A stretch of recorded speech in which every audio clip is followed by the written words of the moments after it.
Monsieur le Président, Mesdames, Messieurs les conseillers, notre Assemblée a abordé à maintes reprises la question des TPE et des PME, marquant ainsi son attachement à leur développement. Le groupe EFO partage totalement cette préoccupation car l'ensemble des TPE et des PME représente une force économique et sociale importante et donc un gisement potentiel d'emploi non négligeable. Elles représentent en nombre la quasi-totalité des entreprises françaises, près de la moitié de l'emploi du secteur marchand et environ un tiers de son chiffre d'affaires. Si comparaison n'est pas raison, force est de constater qu'outre-Rhin, les efforts communs des différents acteurs politiques et financiers sont plus complets, plus accessibles et plus efficaces.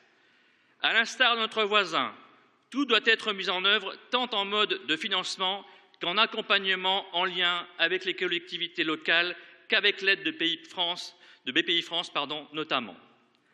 Pour autant, le rôle des banques en matière de financement de l'économie reste prépondérant et les groupes EFO réaffirment la nécessité de réorienter les flux financiers vers l'économie réelle plutôt qu'à but spéculatif.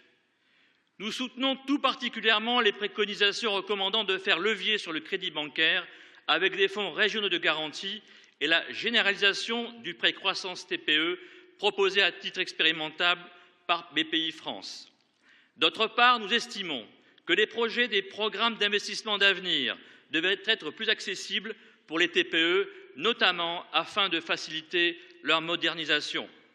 Les questions de la réduction des délais de paiement ainsi que celles des relations donneurs d'ordre sous-traitants restent prioritaires. Concernant les mesures d'aide fiscale, le groupe EFO tient à rappeler la nécessité de mettre à plat l'ensemble du dispositif fiscal afin d'en évaluer l'efficacité et de les conditionner à leur impact productif en matière de développement et d'emploi. Comme le souligne le projet d'avis, le développement et la croissance des TPE et PME françaises passent par des mesures de facilitation d'accès au financement, mais aussi par un accompagnement concret et précis de la part des acteurs territoriaux, notamment en matière de formation.